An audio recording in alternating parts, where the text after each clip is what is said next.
Hello students आज का हमारा टॉपिक है इलेक्ट्रिक पोटेंशियल एनर्जी या फिर इसको इलेक्ट्रोस्टैटिक पोटेंशियल एनर्जी भी बोलते हैं। ये टॉपिक देखिए काफ़ी ज़्यादा इंपॉर्टेंट है। इस पे क्वेश्चंस चाहे वो बोर्ड एग्जाम हो, चाहे कॉम्पिटिटिव एग्जाम हो, जेईई और नीट, सब में इस टॉपिक से क्वेश्चन पूछा जाता है। अगर आपको ये टॉपिक समझ में आ गया तो क्वेश्चन इसके आपके लिए बहुत ईजी हो जाएंगे, अगर एक भी बार आप इसको अच्छे से समझ लेते हैं और एक बार प्रैक्टिस कर लेते हैं। तो स्टार्ट करते हैं और सारी चीज़ें आप बहुत अच्छे से समझते जाइएगा बिल्कुल। तो स्टार्ट करते हैं इलेक्ट्रिक पोटेंशियल एनर्जी।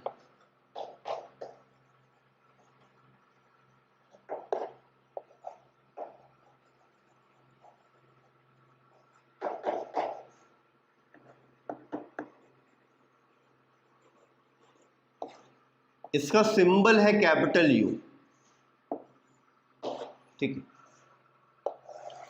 आइए समझते हैं कि इलेक्ट्रिक पोटेंशियल एनर्जी होती क्या है। जैसे ये मान लीजिए कि ये दो चार्जेस हैं, एक Q1 चार्ज है और ये Q2 चार्ज है। इनके बीच की कुछ सेपरेशन है स्मॉल r। अब आप ये बताइए, ये दोनों चार्जेस जो Q1 Q2 है, क्या ये अपने आप यहाँ पर आ गए होंगे? अपने आप तो नहीं आए होंगे, इन चार्जेस को लाया गया होगा।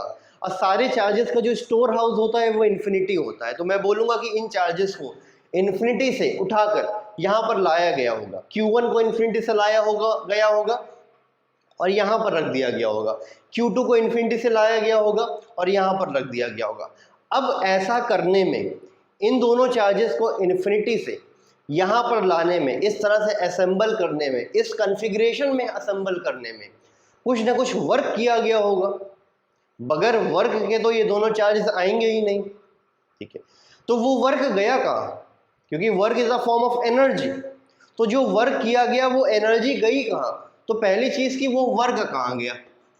ये जो वर्क इस पे किया गया वो गया कहाँ, ठीक है। अब दूसरी चीज कि अगर आप इन दोनों चार्जेस को ऐसे यहां पर प्लेस करके रिलीज कर दो, छोड़ दो, तब क्या होगा? अगर ये मैं बोलता हूं ये चार्ज पॉजिटिव है, ये भी पॉजिटिव है, दोनों पॉजिटिव है, और इन दोनों चार्जेस को यहां पर और यहां पर रख कर छोड़ दिया गया, तो क्या होगा? रिपल्शन की वजह से ये दोनों चार्जेस भाग जाएंगे, एक दूसरे से दूर जाएंगे। जब ये दोनों चार्ज, बस मैंने क्या किया, इन दोनों चार्जेस को छोड़ दिया, तो ये दोनों चार्जेस मूव करने लगे अवे फ्रॉम ईच अदर, एक दूसरे से दूर जाने लगे। या अगर इन दोनों चार्जेस का साइन नेगेटिव है तो एक दूसरे की तरफ आएंगे।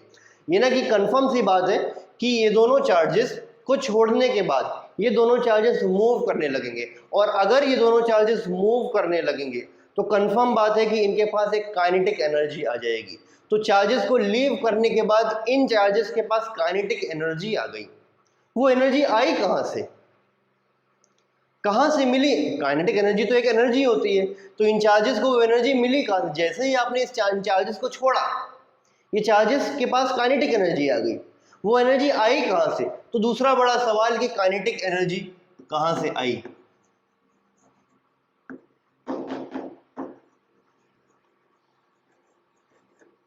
तो अब देखिए कि चार्ज पार्टिकल पे वर्क किया गया, वर्क करके यहां पर लाया गया, तो वो उस वर्क के बाद एनर्जी गई कहाँ? दूसरा कि जब चार्जेस को छोड़ा गया तो उनके पास काइनेटिक एनर्जी आ गई, तो वो एनर्जी आई कहाँ से? तो कुल मिला के इस वर्क और काइनेटिक एनर्जी के बीच में कुछ ना कुछ है। अब देखिए है क्या, जब चार्ज वर्क करके चार्जेस को इन्फिनिटी से यहाँ पर और यहाँ पर लाया गया, तो वो जो वर्क वाली एनर्जी है वो एनर्जी ऑफ सिस्टम बन गई, इस सिस्टम की एनर्जी बन गई, या सिस्टम ऑफ चार्ज की एनर्जी बन गई। और जैसे ही आपने इस चार्ज को छोड़ दिया, वही एनर्जी जो इस सिस्टम के पास थी वो काइनेटिक एनर्जी बन जाती है। तो बीच में क्या है, वर्क जो आपने किया है,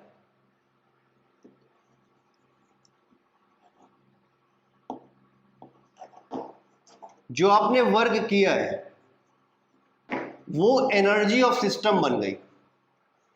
और जैसे ही अब एनर्जी ऑफ सिस्टम बन गई, इसका मतलब वर्क करने के बाद जब एनर्जी ऑफ सिस्टम बन गई तो सिस्टम के पास कुछ ना कुछ एनर्जी है। अगर ये चार्जेस ऐसे Q1 और Q2 ऐसे रखे हुए हैं तो इन पे वर्क किया गया है पहले से, अब इनके पास एक एनर्जी है जिसको बोलेंगे एनर्जी ऑफ सिस्टम या एनर्जी ऑफ चार्ज सिस्टम, ठीक है। अब एनर्जी है इनके पास, जैसे ही इनको आप लीव कर देंगे, वही एनर्जी जो इनके पास थी अब वो काइनेटिक एनर्जी में कन्वर्ट हो जाती है।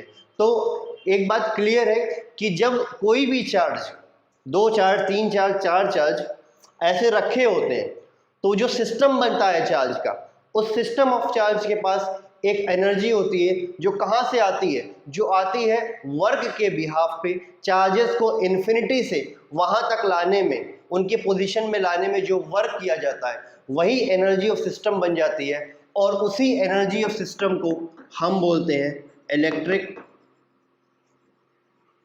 Potential energy. शायद बात क्लियर है। तो चार्जेस को इन्फिनिटी से लाने में वर्क किया गया, वो वर्क की जो एनर्जी थी वो एनर्जी ऑफ सिस्टम बन गई या एनर्जी ऑफ चार्ज सिस्टम बन गई। उसी एनर्जी को हम इलेक्ट्रिक पोटेंशियल एनर्जी बोलते हैं। अब चार्जेस को जब छोड़ दिया जाएगा तो यही इलेक्ट्रिक पोटेंशियल एनर्जी चार्जेस की काइनेटिक एनर्जी बन जाएगी। क्लियर सी बात है। तो ये होता है इलेक्ट्रिक पोटेंशियल एनर्जी। अब इसको डिफाइन कैसे करेंगे? Electric potential energy of system of charge. Electric potential energy हमेशा सिस्टम ऑफ चार्ज की होती है, चार्ज के सिस्टम की होती है। उस सिस्टम में 1 चार्ज, 2 चार्ज, 3 चार्ज, 4 चार्ज हो सकते हैं, ठीक है। तो चार्ज का अगर कोई सिस्टम है उसी की एनर्जी होगी।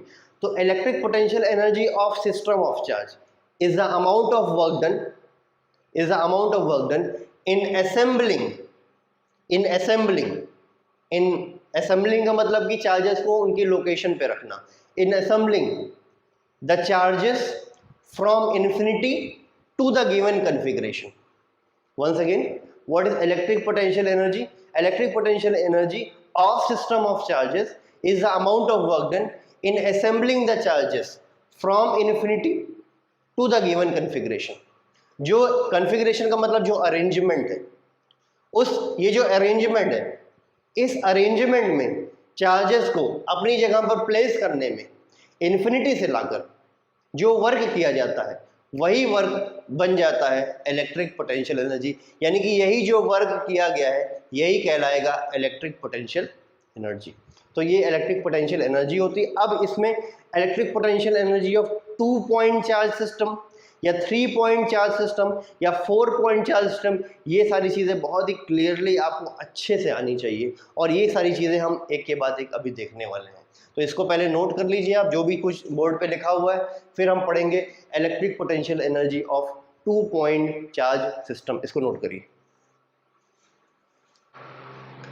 ठीक है। Electric potential energy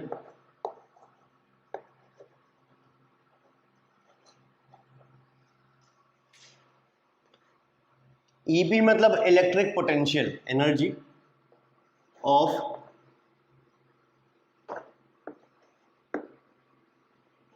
two point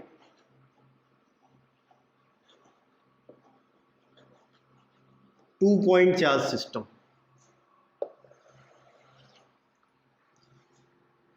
यानी कि एक ये पॉइंट है ए और दूसरा पॉइंट है यहाँ पर बी, और यहाँ पर चार्ज है Q1 और यहाँ पर चार्ज है Q2 और इनके बीच की सेपरेशन है R। तो ये 2 पॉइंट चार्ज सिस्टम बन गया। एक पॉइंट चार्ज ये हो गया, दूसरा पॉइंट चार्ज ये हो गया।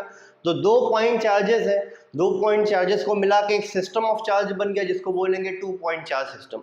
तो कोई भी सिस्टम ऑफ चार्ज होगा उसके पास इलेक्ट्रिक पोटेंशियल एनर्जी होगी, वो कितनी होगी ये बताना है हमें, ठीक है। तो अब बताइए कि इलेक्ट्रिक पोटेंशियल एनर्जी होती क्या है? चार्जेस को इन्फिनिटी से उनकी लोकेशन पर लाने में जो वर्क किया जाता है। यानी यहाँ पर कितने चार्जेस हैं? एक Q1 है, एक Q2 है। Q1 और Q2 को इन्फिनिटी से यहाँ तक लाने में, Q1 को A तक लाने में और Q2 को B तक लाने में, इन्फिनिटी से जो भी वर्क किया जाएगा वही वर्क इस सिस्टम की इलेक्ट्रिक पोटेंशियल एनर्जी बन जाएगा। तो इलेक्ट्रिक पोटेंशियल एनर्जी का जो सिंबल होता है वो होता है U, ठीक है। तो electric potential energy is the amount of work done. तो Q1 को इन्फिनिटी से यहाँ तक लाने में और Q2 को यहाँ इन्फिनिटी से यहाँ तक लाने में जो वर्क किया जाएगा वही दोनों वर्क का एडिशन U बन जाएगा। तो मैं बोलूँगा कि अगर मैं बोलूँ कि Q1 को इन्फिनिटी से यहाँ तक लाने में वर्क किया गया है W1, और Q2 को इन्फिनिटी से यहां तक लाने में वर्क किया गया है W2। तो यही W1 और W2 टोटल वर्क हो गया Q1 और Q2 को इन्फिनिटी से यहां तक लाने में, और ये टोटल वर्क कहलाएगा electric potential energy of 2 point charge system. Clear सी बात है। अब 1 बाई 1 हम चार्जेस Q1 और Q2 को लेकर आते हैं इन्फिनिटी से। तो मैं यहां से Q2 को हटा दे रहा हूं और यहां से Q1 को हटा दे रहा हूं। अभी हमारे पास दोनों चार्जेस कहां पर हैं? इसको बोल देता हूं इन्फिनिटी, और अभी दोनों चार्जेस इन्फिनिटी पर हैं। Q1 यहां पर है और Q2 यहां पर है। अब मैं Q1 को यहां तक लाऊंगा, ठीक है। अब बताइए, अगर मैं Q1 को इन्फिनिटी से A तक लाता हूं तो ऐसा करने में मुझे कोई दिक्कत होगी? क्लियरली कोई भी दिक्कत नहीं होगी, क्योंकि यहां पर कुछ भी प्रेजेंट नहीं है, यहां पर कोई चार्ज प्रेजेंट नहीं है जिसकी वजह से ये Q1 अट्रैक्शन या रिपल्शन फेस करे, कि कोई फोर्स ये फेस करेगा ही नहीं। यहां पर कोई चार्ज है ही नहीं जो इस Q1 चार्ज को रोक सके, पुश कर सके या पुल कर सके, ठीक है। तो ये Q1 चार्ज बहुत आराम से फ्रीली पॉइंट A तक आ जाएगा। तो Q1 को यहां से यहां तक लाने में हमें जीरो वर्क करना पड़ेगा, वो फ्री टास्क होगा, बिल्कुल जीरो वर्क करना पड़ेगा।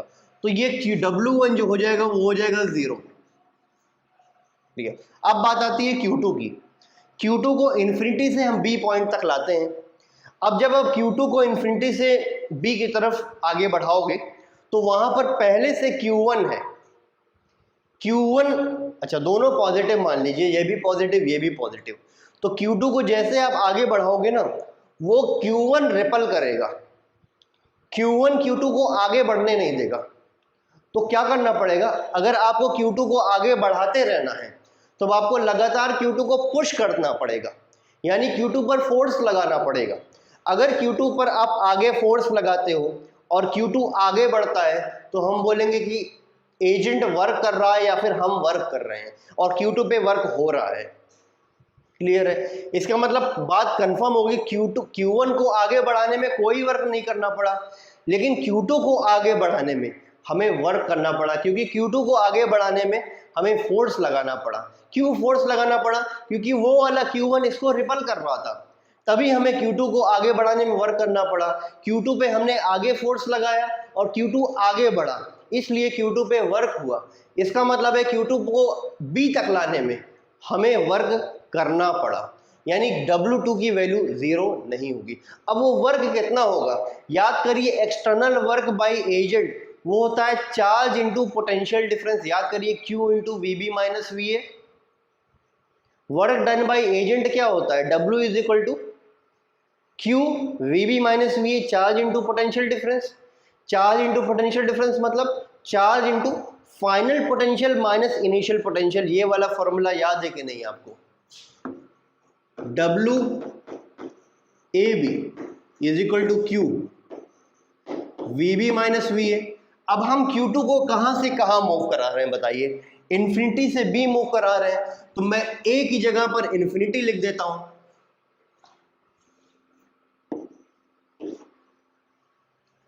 ठीक है, तो work done from infinity to B is equal to charge into VB minus V infinity.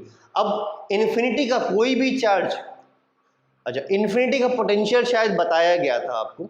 Infinity का पोटेंशियल अगर नहीं बताया गया तो नोट कर लीजिए। इन्फिनिटी का जो पोटेंशियल होता है वो जीरो होता है, इसको नोट कर लीजिए।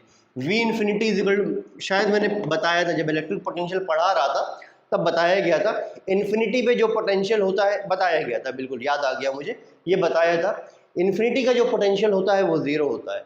तो अब बताइए कि ये हो कितना जाएगा? ये वर्क हो जाएगा Q VB हो जाएगा सिर्फ, वो तो जीरो हो गया। तो इसको मैं लिख देता हूं। अच्छा, कौन सा चार्ज मूव करा रहे हैं हम? Q2 मूव करा रहे हैं, तो यहां पर हम Q2 लिखेंगे। जिस चार्ज को मूव करा रहे हैं इनटू पोटेंशियल डिफरेंस, तो यहां पर Q2 और VB लिखेंगे। अब बताइए, अब Q2 VB इस पॉइंट का पोटेंशियल कितना होगा? जब मैं चार्ज Q2 को ऐसे मूव करा रहा हूं, तो वर्क अगर निकालना है तो charge into potential difference. Potential difference कौन सा, ये VB माइनस वी इन्फिनिटी 0 हो गया। ये इसका पोटेंशियल कितना होगा, यहां पर बिल्कुल इलेक्ट्रिक पोटेंशियल आएगा Q1 की वजह से। यहां का इलेक्ट्रिक पोटेंशियल कितना होगा, यहां का इलेक्ट्रिक पोटेंशियल उतना ही होगा जो ये Q1 चार्ज प्रोड्यूस करेगा।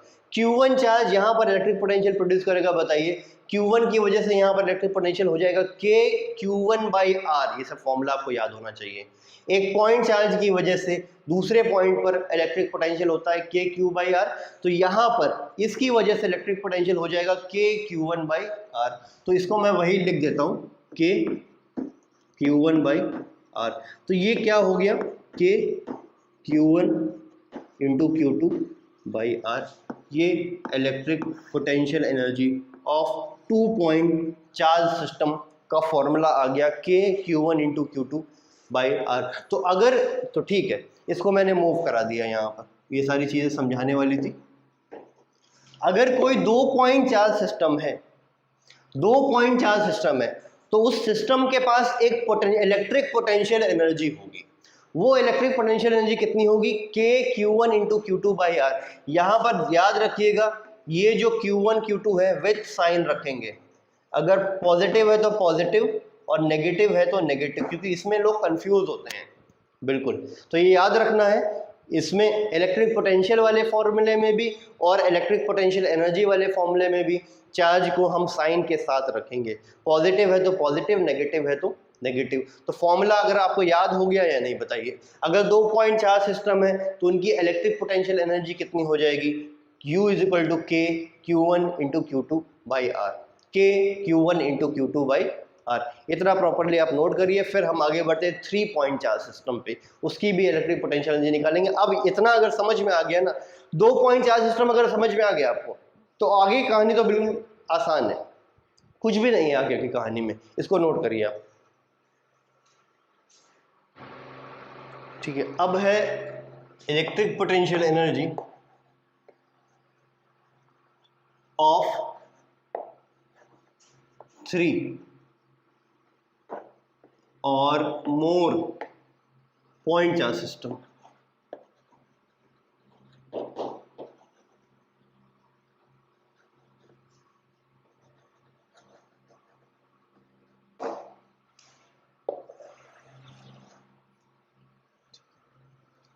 तो जैसे कि आप ये मान लीजिए,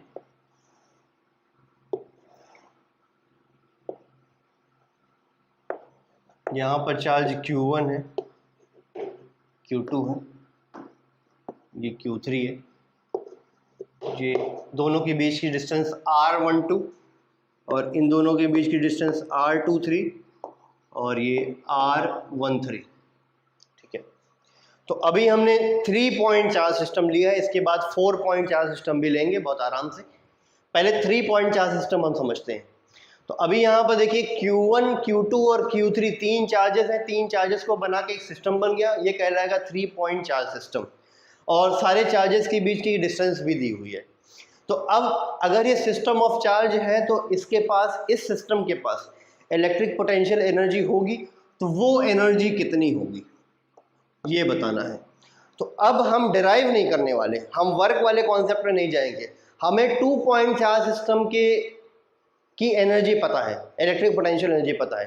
तो 2 पॉइंट चार्ज सिस्टम की इलेक्ट्रिक पोटेंशियल एनर्जी की हेल्प से हम 3 पॉइंट चार्ज सिस्टम की इलेक्ट्रिक पोटेंशियल एनर्जी निकालेंगे। कैसे, देखिए इसमें आपको क्या करना है कि इसमें आपको 2-2 चार्जेस सेलेक्ट कर लेने हैं। पहले Q1 Q2 लीजिए, तो Q1 Q2 के बीच की एक एनर्जी होगी, वो लिखेंगे। तो Q1 Q2 एक 2 पॉइंट चार्ज सिस्टम बन गया? नहीं, देखिए Q1 Q2 एक 2 पॉइंट चार्ज सिस्टम बना, तो इसकी इलेक्ट्रिक पोटेंशियल एनर्जी तो हमें आती है। उसी तरह से Q2 और Q3 ये 2 पॉइंट चार्ज सिस्टम बन गया, इसकी भी इलेक्ट्रिक पोटेंशियल एनर्जी आती है। और Q2 Q3 ये 2 पॉइंट चार्ज सिस्टम बन गया, इसकी भी इलेक्ट्रिक पोटेंशियल एनर्जी आती है। यानी ये 3 पॉइंट चार्ज सिस्टम में हमने 3 2 पॉइंट चार्ज सिस्टम बना लिया। एक 2 पॉइंट चार्ज सिस्टम ये वाला, दूसरा ये वाला और तीसरा ये वाला।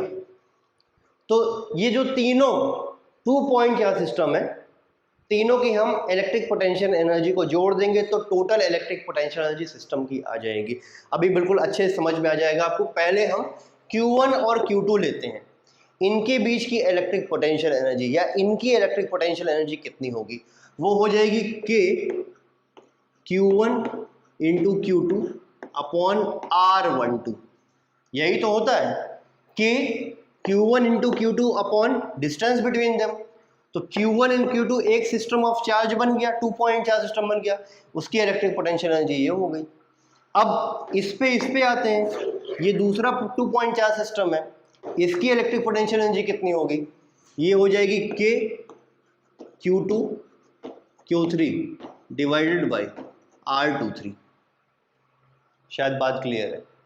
इसी तरह से Q1 और Q3 एक 2 पॉइंट चार्ज सिस्टम बन जाएगा, ठीक है।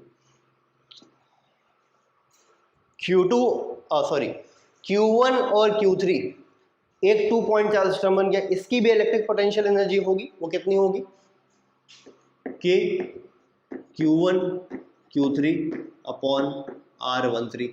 तो ये पहले 2 पॉइंट चार्ज सिस्टम की इलेक्ट्रिक पोटेंशियल एनर्जी, ये पहला 2 पॉइंट चार्ज सिस्टम, ठीक, ये हो गया। ये दूसरा 2 पॉइंट चार्ज सिस्टम, उसकी एनर्जी ये हो गई। ये तीसरा 2 पॉइंट चार्ज सिस्टम, उसकी एनर्जी ये हो गई। तीनों एनर्जी जोड़ देंगे तो ये बन जाएगा टोटल 3 पॉइंट चार्ज सिस्टम की इलेक्ट्रिक पोटेंशियल एनर्जी। तो हमने बस किया क्या, उसकी इलेक्ट्रिक पोटेंशियल एनर्जी निकालनी थी, तो हमने बस पॉसिबल पेयर्स बना लिए। पहला पेयर बनाया Q1 Q2 का, दूसरा पेयर बनाया Q2 Q3 का, और तीसरा पेयर बनाया Q3 Q1 का। पेयर जैसे बन गया तुरंत इलेक्ट्रिक पोटेंशियल एनर्जी निकाल लेंगे। हर पेयर की इलेक्ट्रिक पोटेंशियल एनर्जी होगी।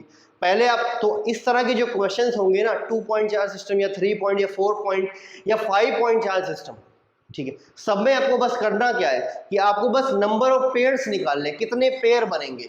यहाँ पर 3 पेयर बन गए, तो जैसे ही आपको पेयर मिल गया, हर पेयर की इलेक्ट्रिक पोटेंशियल एनर्जी निकाल के सारी एनर्जी जोड़ दीजिए। तो नंबर ऑफ पेयर्स आपको निकालना आना चाहिए। देखिए नंबर ऑफ पेयर्स आप निकालेंगे कैसे। नंबर ऑफ पेयर्स निकालने का फॉर्मूला है n(n-1/2), ये फॉर्मूला है। जैसे इसमें देखिए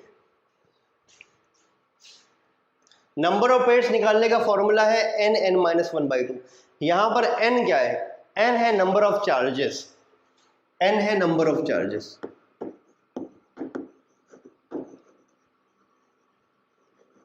जैसे आप बताइए कि ये 3 पॉइंट चार्ज सिस्टम में कितने चार्ज है, 3, तो यहां पर वैल्यू रखो 3 इंटू 3 माइनस 1, 3 इंटू 2/2। यार अगर n बराबर 3 आप रख दो तो नंबर ऑफ पेयर्स क्या आ जाएंगे बताइए, 3 इंटू 3 माइनस 1/2, 3 माइनस 1 2, ये 3 आ जाएगा सीधा। तो 3 पेयर आ गए, और तीनों पेयर के लिए आपने इलेक्ट्रिक पोटेंशियल एनर्जी लिख दी, सबको जोड़ दिया, टोटल इलेक्ट्रिक पोटेंशियल एनर्जी आ गई। अब ऐसा ही आप अगर 4 पॉइंट चार्ज सिस्टम है, ये देखिए अगर 4 पॉइंट चार्ज सिस्टम है ऐसे, ये चार्ज Q1 है, ये Q2 है, ये Q3 है, और यहां पर Q4 है, ठीक है। और ये मैंने सब A दे दिया, सारी साइड की लेंथ है A, ठीक।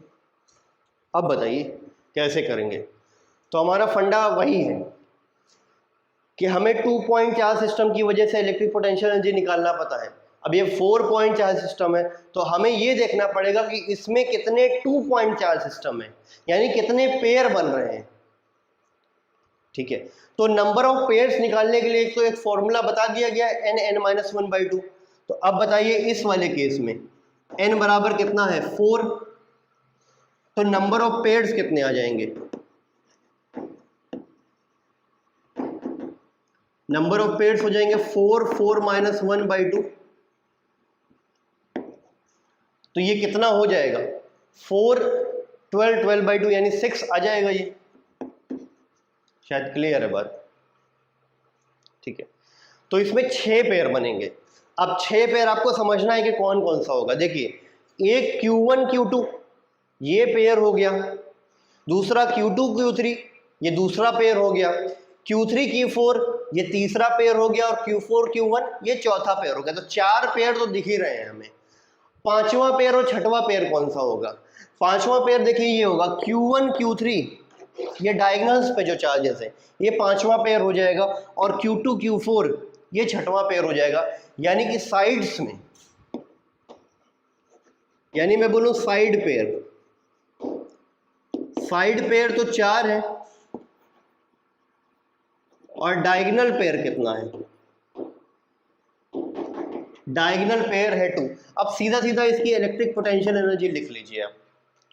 तो पहले मैं साइड पेयर देखता हूं। तो पहला मैंने Q1 Q2 ये पेयर उठा लिया, इसकी इलेक्ट्रिक पोटेंशियल एनर्जी कितनी हो जाएगी? K Q1 Q2 by A। ये पहले पेयर की इलेक्ट्रिक पोटेंशियल एनर्जी हो गई। फिर दूसरा पेयर, दूसरे पेयर की इलेक्ट्रिक पोटेंशियल एनर्जी कितनी हो जाएगी? ये Q2 Q3, ठीक है। इसकी हो जाएगी K Q2 Q3 divided by distance between the charges से डिवाइड करते हैं, वही 8 से डिवाइड कर दिया मैंने। तीसरा पेयर Q3 Q4, तो इसकी इलेक्ट्रिक पोटेंशियल एनर्जी हो जाएगी K Q3 Q4 divided by 8। चौथा पेयर Q4 Q1, तो इसकी इलेक्ट्रिक पोटेंशियल एनर्जी हो जाएगी K Q4 Q1 divided by. अब आते हैं पांचवें पेयर पे। पांचवा पेयर कौन सा वाला है? ये डायगोनल पे जो चार्जेस हैं Q1 और Q3, Q1 और Q3, या फिर कोई सा भी आप ले लो, Q1 Q3 ले लो या फिर Q2 Q4 ले लो, दो ही बचे हुए हैं हमारे पास। तो Q1 और Q3 ये वाला चार्ज लेते हैं, ठीक है। तो इनके बीच की पोटेंशियल एनर्जी हो जाएगी K Q1 Q3 divided by. अब देखिए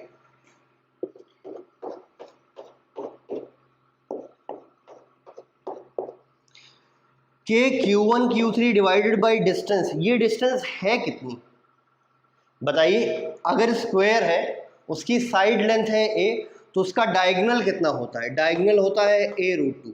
तो ये Q1 और Q3 के बीच की डिस्टेंस हो जाएगी a√2।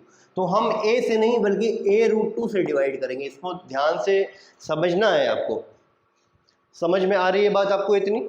मैं क्या बोल रहा हूँ कि Q1 और Q3 की हम इलेक्ट्रिक पोटेंशियल एनर्जी लिख रहे हैं, वो लिख रहे हैं K Q1 into Q3 divide by distance. तो Q1 और Q3 के बीच की डिस्टेंस है वो a नहीं है बल्कि a√2 है, तो हमने a√2 रख दिया।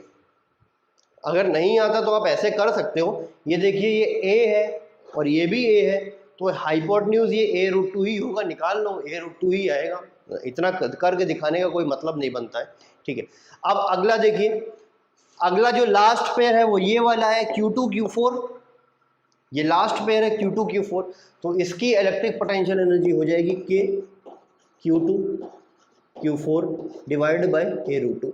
Q2 Q4 के बीच की जो डिस्टेंस है वो भी a√2 ही होगी। तो ये पूरा जो है हमारे पास 6 पेयर्स थे, हर पेयर की हमने इलेक्ट्रिक पोटेंशियल एनर्जी निकाली 1 बाय 1 और सबको जोड़ दिया, तो पूरे सिस्टम की इलेक्ट्रिक पोटेंशियल एनर्जी आ गई। और यही तरीका है इलेक्ट्रिक पोटेंशियल एनर्जी निकालने का किसी भी चार्ज सिस्टम के लिए, चाहे वो 3 पॉइंट चार्ज सिस्टम हो, चाहे वो 4 पॉइंट चार्ज सिस्टम हो, एंड सो ऑन। ऐसे ही आप करोगे, नंबर ऑफ पेयर्स आप निकाल लो पहले ही, तो आपको पता चल जाएगा कितने पेयर्स हैं, फिर आप जज करोगे कौन कौन से पेयर्स हैं, ठीक है। एक बार फिर से मैं क्या बोल रहा हूँ, इस तरह के क्वेश्चंस को प्रोसीड करने के लिए क्या आप करोगे? सबसे पहले आप नंबर ऑफ चार्जेस देख लो, नंबर ऑफ चार्जेस से n(n-1/2) वाले फॉर्मूले से नंबर ऑफ पेयर्स निकाल लो, इतने पेयर्स बनेंगे। फिर आप ये सोचो कि कौन कौन से पेयर्स हैं वो, फिर हर पेयर के लिए आप इलेक्ट्रिक पोटेंशियल एनर्जी निकाल के जोड़ दो, टोटल इलेक्ट्रिक पोटेंशियल एनर्जी आ जाएगी।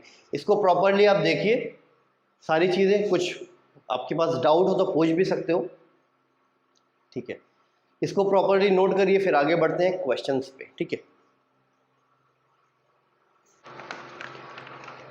एक बहुत ही ज़्यादा सिंपल सा क्वेश्चन, सिर्फ और सिर्फ प्रैक्टिस के लिए। क्वेश्चन ये है कि 2 पॉइंट चार्जेस हैं, एक है 10 कूलम और दूसरा भी है 10 कूलम, और दोनों के बीच की सेपरेशन है 3 मीटर, और आपसे इलेक्ट्रिक पोटेंशियल एनर्जी पूछी जा रही है। तो U बराबर हो जाएगा K Q1 into Q2 divided by R। ठीक है, तो दो चार्जेस हैं Q1 और Q2, तो आपको पता ही है, तो सारी वैल्यूज हम डायरेक्टली रख देते हैं। K की वैल्यू है 9 इंटू 10⁻⁹, Q1 है 10 कूलम, Q2 भी है 10 कूलम, और डिस्टेंस है 3 मीटर। तो ये फाइनली इसको सॉल्व करने के बाद 3 इंटू 10⁻11 जूल आ जाएगा। अगला क्वेश्चन फिर से बस प्रैक्टिस के लिए,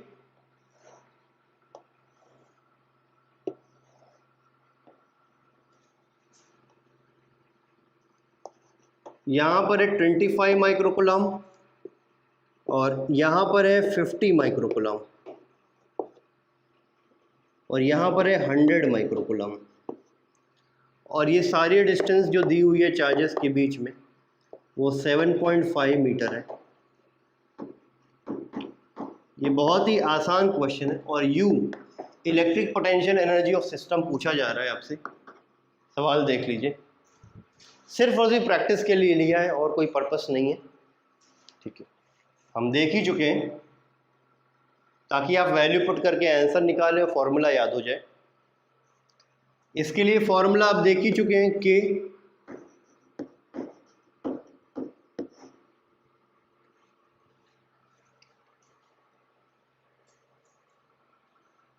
इसको Q1 Q2 और Q3 ऐसे मान लें, सारे चार्जेस के बीच की डिस्टेंस सेम है, तो पहले पेयर के लिए हो जाएगा K Q1 Q2 by R, दूसरे के लिए हो जाएगा K Q2 Q3 by R, और तीसरे के लिए हो जाएगा K Q3 Q1 by R। ठीक है, अब सब में से K बाई R अगर कॉमन ले लें, चलिए ठीक, मैंने सब जगह R R क्यों लिखा है, क्योंकि सारी डिस्टेंस सेम है, इक्विलैटरल ट्राइंगल है ये, तो सारी डिस्टेंस सेम है, इस वजह से मैंने सब जगह R R लिखा है। अब इसमें अगर K बाई R कॉमन ले लें आप, तो ये आ जाएगा Q1 Q2 plus Q2 Q3 plus Q3 Q1। K है 9 इंटू 10⁻⁹ और R है 7.5 मीटर, चार्जेस के बीच की दूरी। अब Q1 इंटू Q2 25 माइक्रोकूलम और 50, इसको Q1 आप मान लीजिए, चलिए, और ये Q2 मान लीजिए, और ये Q3 मान लीजिए। 25 माइक्रोकूलम इंटू 50 माइक्रोकूलम यानी 20 इंटू 10⁻⁻6 इंटू 50 इंटू 10⁻⁻6। तो मैं यहाँ पर 20 इंटू 50 25 इंटू 50 लिख रहा हूँ, 10⁻⁻6 इंटू 10⁻⁻6, ये 10⁻12 हो जाएगा। तो यहाँ पर भी 10⁻12 आएगा, यहाँ पर भी आएगा, यहाँ पर भी आएगा, वो बाद में एकदम बाहर लिख दिया जाएगा। या फिर आप लिखना चाहो, चलिए लिख देते हैं, कोई इशू नहीं, चलिए ठीक है। फिर Q2 into Q3 50 into 100 into 10⁻12, ठीक है, 100 इंटू 25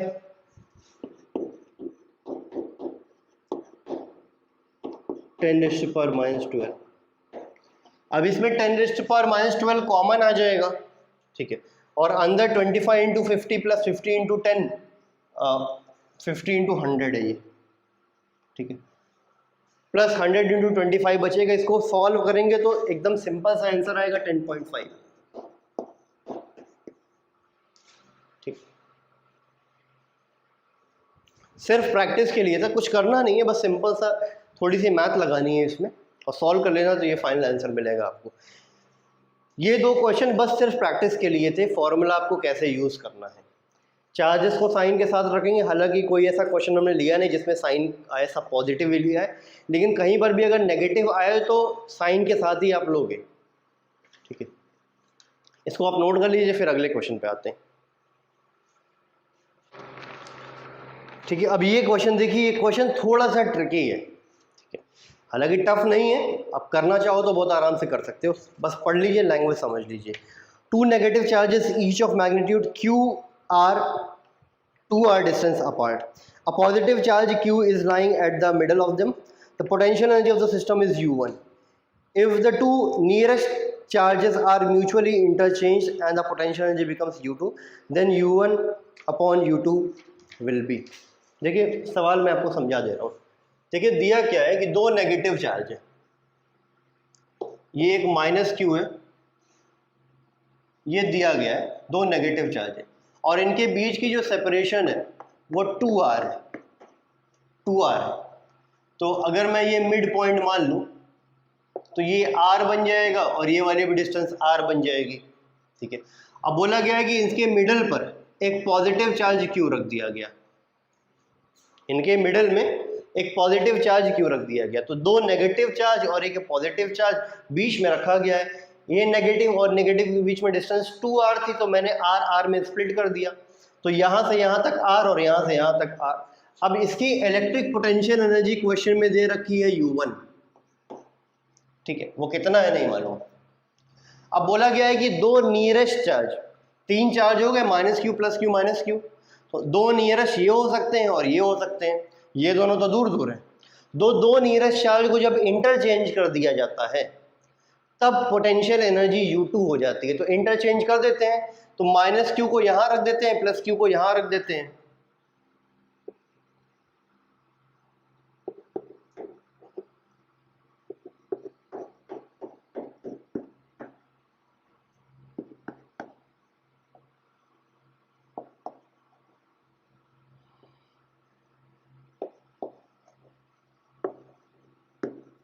मैंने माइनस क्यू और प्लस क्यू को इंटरचेंज कर दिया, तो अब इसकी पोटेंशियल एनर्जी बन जाती है U2।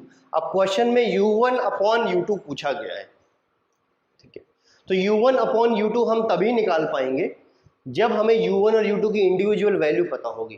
तो U1 और U2 इंडिविजुअली निकालना पड़ेगा, फिर हम U1 अपॉन U2 निकाल लेंगे। अब ये देखिए 3 पॉइंट चार्ज सिस्टम है, ये भी 3 पॉइंट चार्ज सिस्टम है, दोनों की इलेक्ट्रिक पोटेंशियल एनर्जी निकालना आता ही है हमें। 3 पॉइंट चार्ज सिस्टम अगर है तो कितने पेयर्स बनेंगे, 3 इंटू 3 माइनस 1/2, यानी 3 पेयर बनेंगे खाली, हम देख भी चुके हैं। तो पेयर कौन सा होगा, इन दोनों चार्जेस का पेयर, फिर इन दोनों चार्जेस का पेयर, फिर पहला और आखिरी वाले का पेयर। तो इनके बीच पोटेंशियल एनर्जी होगी, फिर इनके बीच पोटेंशियल एनर्जी होगी, फिर पहले और आखिरी के बीच पोटेंशियल एनर्जी होगी। तो U1 अगर हम लिखना चाहें तो U1 लिख सकते हैं,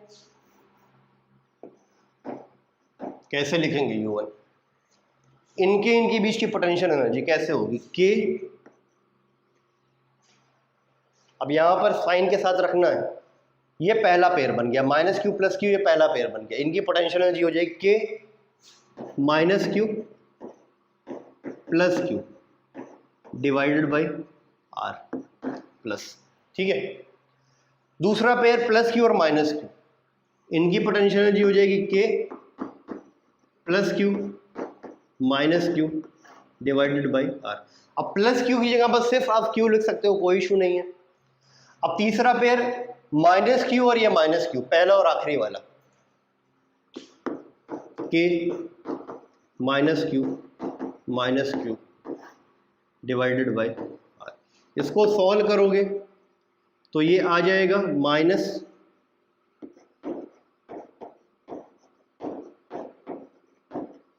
-3/2 Q square upon R square आ जाएगा।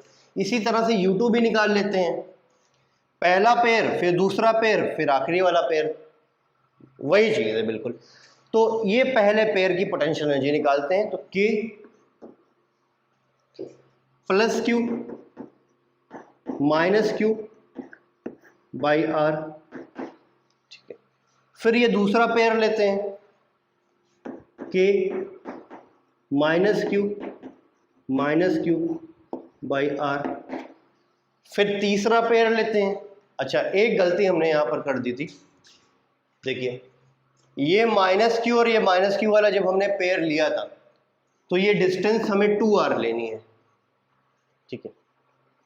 वो 2r वहाँ पर होगा, और फिर सॉल्व करोगे तो वो आएगा। खैर, अब इसमें थर्ड पेयर, ये वाला और ये वाले चार्ज का पेयर, तो इसके लिए पोटेंशियल एनर्जी लिखेंगे तो K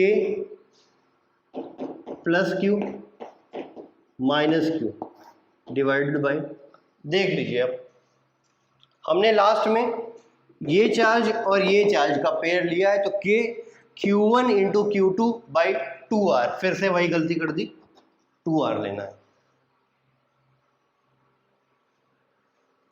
इसको सॉल्व करोगे तो ये आ जाएगा -1/2 K Q square upon R square. अब हमें रेशियो निकालना है U1 अपॉन U2। अब देख लो, सिंपल है, यहाँ पर इसको आप इससे डिवाइड करना है तो K Q square upon R square cut जाएगा, ये 1/2 माइनस माइनस कट जाएगा, सिंपल ही आ जाएगा 3। आप एक बार करके देख लो, आ जाएगा वही। तो मैं करने नहीं वाला हूँ, मैं सीधा सीधा मैंने लिख दिया यहाँ पर, ये पूरी चीज़ कट जाएगी, 1/2 कट जाएगा, माइनस माइनस कट जाएगा, तो 3/1 आएगा, तो सीधा 3 आएगा ये। ठीक है, शायद कॉन्सेप्ट क्लियर हो रहा है कि कैसे इलेक्ट्रिक पोटेंशियल एनर्जी हमें निकालनी है, कैसे पेयर्स को समझना है, कैसे पेयर्स बनाने हैं, जितनी भी चार्जेस दिए हुए हैं उसमें कितने पेयर्स होंगे और कौन कौन से पेयर्स होंगे, ये सब समझना आपको इम्पॉर्टेंट है और ये सब समझ में आ रहा होगा। ठीक है, इसको नोट कर लीजिए, फिर अगले क्वेश्चन पे आते हैं। ये क्वेश्चन पढ़िए, देखिए ये क्वेश्चन अच्छा है, कॉन्सेप्ट क्लियर करने वाला है। ठीक है, बहुत टफ नहीं है लेकिन अच्छा क्वेश्चन है, इसको पढ़िए। The distance between two protons is 1.0 × 10⁻⁻⁻. If they are made free, what will be the kinetic energy of each when they are at very large distance from each other? If one proton is fixed and only other is freed, then what will be its kinetic energy? देखिए सवाल मैं आपको समझा दे रहा हूँ क्या है, कि दो प्रोटॉन दिए हुए, एक प्रोटॉन ये और दूसरा प्रोटॉन ये, और इनके बीच की सेपरेशन दी हुई है 1.0 इंटू 10⁻⁻10 मीटर। ठीक है, अब ये बोला जा रहा है कि दोनों प्रोटॉन्स को जब रिलीज कर दिया जाता है, फ्री कर दिया जाता है, तो ये दोनों प्रोटॉन्स जब बहुत दूर पहुंच जाते हैं एक दूसरे से, बहुत दूर का मतलब इन्फिनिटी पे पहुंच जाते हैं, तब दोनों की काइनेटिक एनर्जी कितनी होती है। फिर से आप ये समझिए, ये प्रोटॉन है, दूसरा प्रोटॉन है, दोनों प्रोटॉन पे पॉजिटिव चार्ज होता है, तो दोनों एक दूसरे को रिपेल करेंगे, रिपेल तो करेंगे ही करेंगे। तो जैसे ही आप दोनों प्रोटॉन्स को छोड़ेंगे, दोनों प्रोटॉन्स एक दूसरे से दूर जाएंगे, जैसे दूर मूव करेंगे उनके पास काइनेटिक एनर्जी आती जाएगी। अच्छा, काइनेटिक एनर्जी आएगी कैसे? क्योंकि इनके पास अभी इलेक्ट्रिक पोटेंशियल एनर्जी है। जैसे ही आप इन दोनों प्रोटॉन्स को छोड़ोगे, इन दोनों प्रोटॉन्स के बाद काइनेटिक एनर्जी आने लगेगी। कैसे आएगी? Electric potential energy kinetic energy में कन्वर्ट होने लगेगी। जब ये दोनों प्रोटॉन्स एक दूसरे से बहुत दूर चले जाएंगे, जब बहुत दूर चले जाएंगे तो इलेक्ट्रिक पोटेंशियल एनर्जी लगभग 0 हो जाएगी और total electric potential energy kinetic energy में कन्वर्ट हो जाएगी। तो पहले पार्ट में यही पूछा जा रहा है कि जब ये दोनों प्रोटॉन एक दूसरे से बहुत दूर चले जाते हैं तो इनकी काइनेटिक एनर्जी कितनी होती है। तो ये पहला पार्ट है, पहला पार्ट हम पहले देखेंगे इसमें। तो अब ये बताइए कि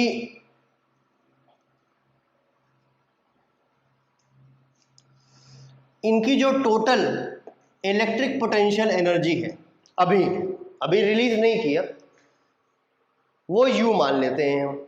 जब इनको छोड़ दिया गया तो जैसे जैसे ये दूर जाएंगे तो R बढ़ेगा। अगर R बढ़ेगा, डिस्टेंस बढ़ेगा, तो इलेक्ट्रिक पोटेंशियल एनर्जी घटेगी, क्योंकि U बराबर होता है K Q1 into Q2 by R, U inversely proportional to R।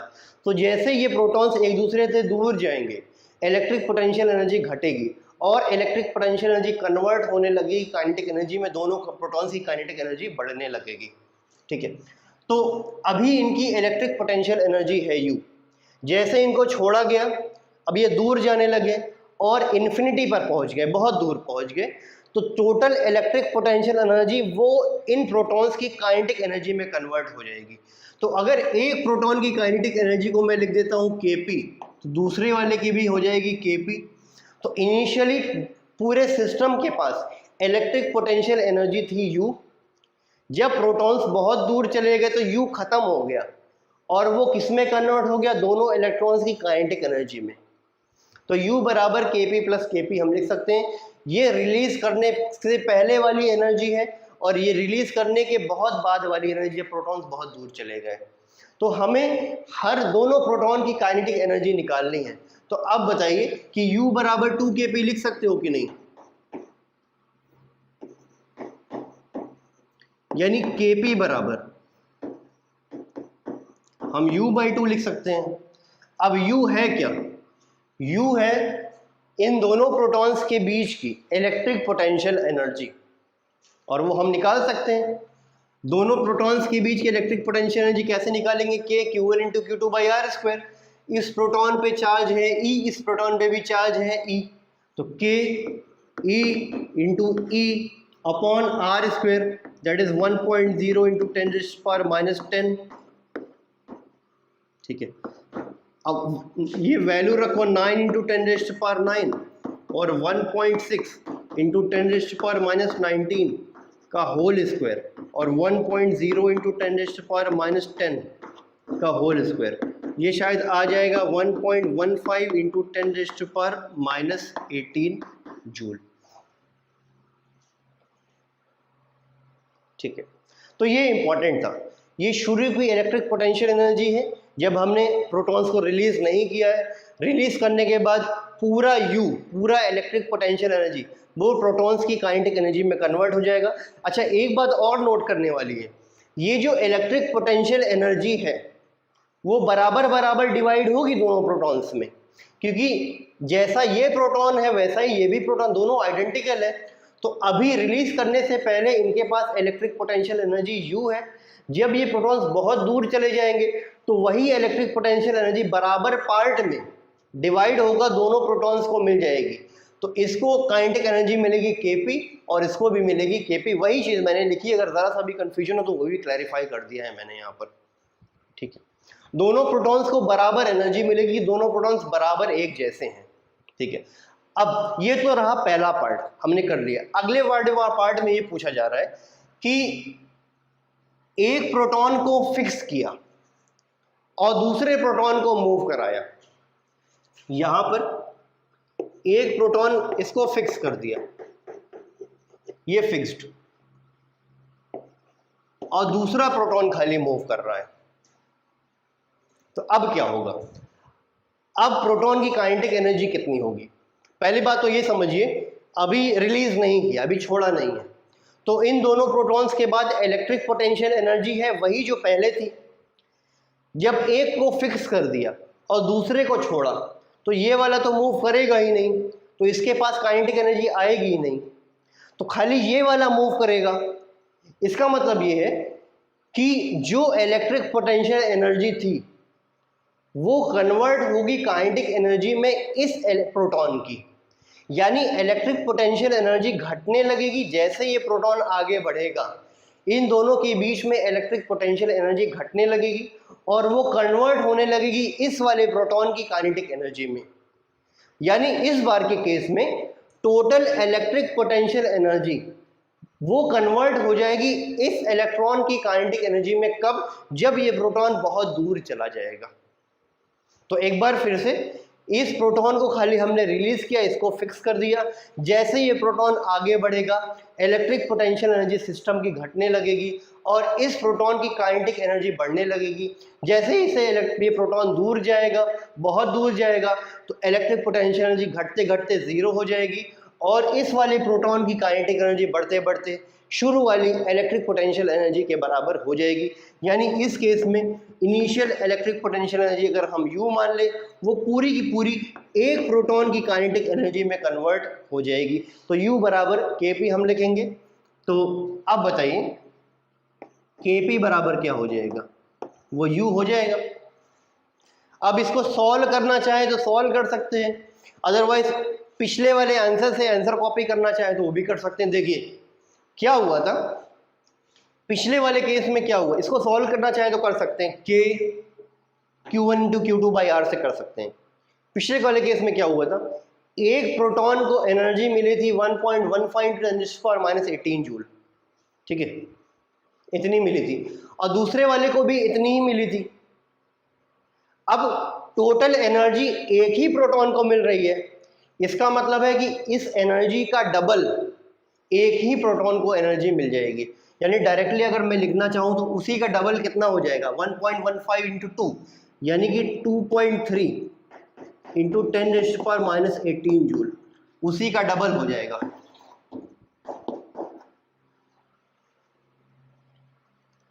पहले दोनों प्रोटॉन्स बराबर बराबर एनर्जी शेयर कर रहे थे, अब इस बार एक ही प्रोटॉन पूरी एनर्जी लेकर जा रहा है, तो ये एनर्जी थी एक प्रोटॉन की पहले वाले केस में, इसी का डबल दूसरे वाले ये सेकंड वाले केस में प्रोटॉन की एनर्जी हो जाएगी। शायद समझ में अदरवाइज नहीं समझ में आया तो आप k q1 into q2 by r से निकालोगे तो यही आएगा, वही चीज़ आएगी, कुछ अलग नहीं आएगा। कर लीजिए चाहे वैसे, आप उसको कर भी सकते हो, वही आंसर आएगा, ठीक है। इसको नोट करिए, फिर एक फाइनल क्वेश्चन और अच्छा सा क्वेश्चन देखेंगे हम लोग। इसको पहले आप नोट कर लीजिए प्रॉपर्ली, ठीक है। इस क्वेश्चन को पढ़िए।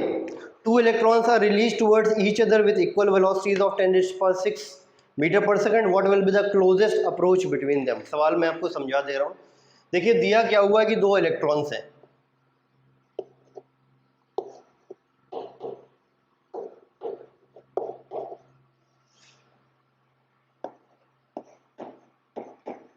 दोनों इलेक्ट्रॉन्स को एक दूसरे की तरफ चला दिया गया, इसको इधर और इसको इधर, ठीक है, और दोनों की स्पीड है 10⁻6 मीटर पर सेकंड, एक दूसरे की तरफ चला दिया गया है ऐसे।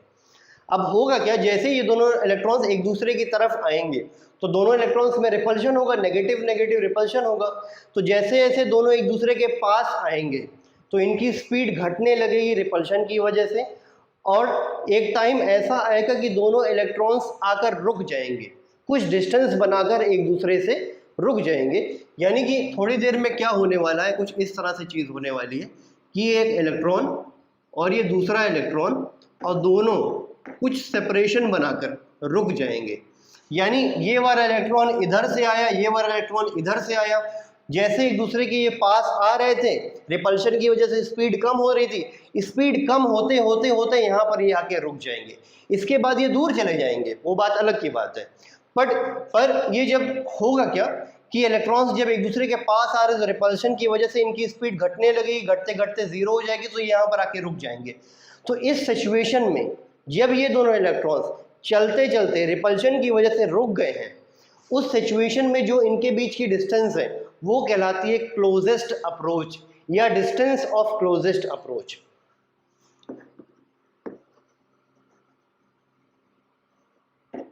Distance of closest approach, closest approach भी बोल सकते हैं या डिस्टेंस ऑफ क्लोजेस्ट अप्रोच भी बोल सकते हैं। दोनों इलेक्ट्रॉन्स एक दूसरे के पास आ रहे थे, तो पास आते आते रिपल्शन की वजह से इनकी स्पीड घटने लगेगी, घटते घटते स्पीड जीरो हो जाएगी, दोनों इलेक्ट्रॉन्स एक मोमेंट के लिए, एक इंस्टेंट के लिए रुक जाएंगे। उस सिचुएशन में जो डिस्टेंस होगी दोनों इलेक्ट्रॉन्स के बीच में कहलाएगी डिस्टेंस ऑफ क्लोजेस्ट अप्रोच, और यही चीज़ क्वेश्चन में पूछी गई है। तो हम इसको अब कैसे सॉल्व करेंगे, कैसे आर निकालेंगे। एक बात तो कंफर्म है, ये इलेक्ट्रॉन्स जब बहुत दूर थे एक दूसरे से, जब इनको स्पीड दी गई थी, वेलोसिटी दी गई थी 10⁻6 मीटर पर सेकंड, तब इन दोनों इलेक्ट्रॉन्स के पास सिर्फ काइनेटिक एनर्जी थी। इस इलेक्ट्रॉन के पास काइनेटिक एनर्जी और इस इलेक्ट्रॉन के पास काइनेटिक एनर्जी। जब ये वाली सिचुएशन आई तो ये इलेक्ट्रॉन रुक गया, ये इलेक्ट्रॉन रुक गया। अब बताइए जो इस इलेक्ट्रॉन के पास शुरू में काइनेटिक एनर्जी थी, बिल्कुल शुरू में, वो गई कहाँ? इस इलेक्ट्रॉन के पास जो बिल्कुल शुरू में काइनेटिक एनर्जी थी वो गई कहाँ? वो दोनों इलेक्ट्रॉन्स की काइनेटिक एनर्जी कन्वर्ट हो गई है इलेक्ट्रिक पोटेंशियल एनर्जी में। यानी इस सिचुएशन में जब दोनों इलेक्ट्रॉन्स बहुत दूर हैं, इसके पास काइनेटिक एनर्जी है, इसके पास काइनेटिक एनर्जी है, जब दोनों इलेक्ट्रॉन्स रुक गए तो इनकी kinetic energy electric potential energy में कन्वर्ट हो गई। यानी कि अगर मैं लिखूं तो ये Kp अगर बोल दूं एक इलेक्ट्रॉन की काइनेटिक एनर्जी Ke, एक इलेक्ट्रॉन की काइनेटिक एनर्जी, और Ke लिख दो दूसरे इलेक्ट्रॉन की काइनेटिक एनर्जी, क्योंकि दोनों इलेक्ट्रॉन के पास सेम इनिशियल स्पीड है तो दोनों की सेम इनिशियल काइनेटिक एनर्जी होगी। तो एक इलेक्ट्रॉन की काइनेटिक एनर्जी अगर Ke है दूसरे की भी Ke है, total kinetic energy Ke plus Ke हो जाएगा और ये Ke प्लस Ke U के बराबर हो जाएगा। इनकी जो टोटल काइनेटिक एनर्जी है वो यहाँ पर टोटल इलेक्ट्रिक पोटेंशियल एनर्जी में कन्वर्ट हो जाएगी। इतना अब इसी को सॉल्व करते करते आपको R की वैल्यू मिल जाएगी। बस इतना कॉन्सेप्ट शुरू करना है, आपको इसी कॉन्सेप्ट से स्टार्ट करना है, एंड में R की वैल्यू अपने आप मिल जाएगी। आपको कैसे मिलेगी देखिए, ये देखिए Ke प्लस Ke आप लिख सकते हो 2Ke डिवाइडेड बाई U। अब बताओ एक इलेक्ट्रॉन की काइनेटिक एनर्जी का फॉर्मूला क्या होता है, हाफ mv²। तो Ke को आप लिख सकते हो half mass of electron me into v² या ve²। क्लियर सी बात है, काइनेटिक एनर्जी का फॉर्मूला होता है हाफ mv², तो half me mass of electron, ve velocity of the electron. अच्छा u बताइए, u इन दोनों इलेक्ट्रॉन्स की इलेक्ट्रिक पोटेंशियल एनर्जी है और इसको आप लिख सकते हो K Q1 into Q2 upon R²।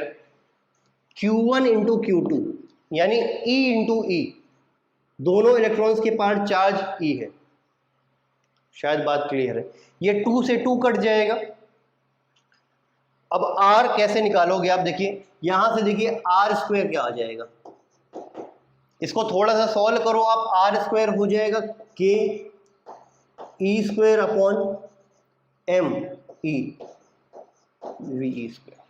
Sorry ये R² नहीं है भैया, ये R है, गलती कर दिया थोड़ा सा इसमें, ये R² नहीं होगा यार, K Q1 Q2 by R होता है ना फॉर्मूला, ठीक है, K Q1 into Q2 by R होता है, तो K E into E by R हो गया, तो R ऐसे आ गया। अब बस सॉल्व करना है, यहां से R निकल आएगा, K अब सबकी वैल्यू बस पुट कर दीजिए। ये समझ में आया आपको कैसे, ये 2 और 2 कट गया, ये हम R को हमने इधर कर दिया, mv² को नीचे कर दिया, ये आ गया। इसको देख लीजिए ये कैसे आया, ये R² नहीं होगा, R होगा सिर्फ, शायद बात क्लियर है।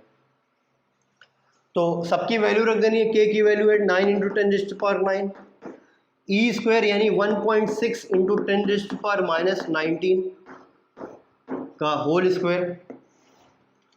मास ऑफ द इलेक्ट्रॉन होता है 9.1 इंटू 10⁻31 kg, और ve का स्क्वायर मतलब v दिया हुआ है 10⁶, वेलोसिटी ऑफ ईच इलेक्ट्रॉन दिया हुआ है 10⁶। इसको थोड़ा सा सॉल्व करेंगे, मैंने कैलकुलेट किया है, मेरे पास जो फाइनल आंसर है 2.56 इंटू 10⁻⁻10 मीटर है। इसको कैलकुलेट करने पे ये फाइनल आंसर मेरे पास आ रहा है। शायद बात क्लियर है। तो ये जो लेक्चर देखिए था ये बहुत इंपॉर्टेंट था, इसमें पोटेंशियल एनर्जी काइनेटिक एनर्जी का कन्वर्जन, कैसे हम 2 पॉइंट चार्ज सिस्टम की काइनेटिक इलेक्ट्रिक पोटेंशियल एनर्जी निकालेंगे, 3 पॉइंट चार्ज सिस्टम की कैसे निकालेंगे, 4 पॉइंट चार्ज सिस्टम की कैसे निकालेंगे, ये सारी चीज़ें इसमें बहुत क्लियरली बताई गई है, आपको समझाई गई है और शायद समझ में आया होगा आपको। ठीक है, इसको प्रॉपरली इस क्वेश्चन को भी नोट करिए। ठीक है, ये भी अच्छा क्वेश्चन था, इसको प्रॉपरली नोट करिए। तो इलेक्ट्रिक पोटेंशियल एनर्जी में जहाँ तक हो सकता था हमने कवर कर लिया है। इसी पे या इसी से मिलता जुलता क्वेश्चंस आपको मिलेंगे एग्जाम में, बोर्ड में, नीट में, IIT-JEE में। ठीक है, और इसके अलावा प्रैक्टिस क्वेश्चंस और भी इसमें है, बहुत सारे हैं, वो भी हम आगे बाद में करेंगे किसी एक्स्ट्रा क्लास में। फिलहाल आज के लिए इतना ही है हमारे पास डिस्कशन के लिए। अगले क्लास में अगले टॉपिक के साथ हम मिलेंगे। इसको प्रॉपर्ली रिवाइज करिए, पढ़िए अच्छे से, मेमोराइज करिए, बार बार रिवाइज करिए। ठीक है, बहुत इंपॉर्टेंट टॉपिक है। मिलेंगे हम लोग अगली क्लास में। Till then, good bye.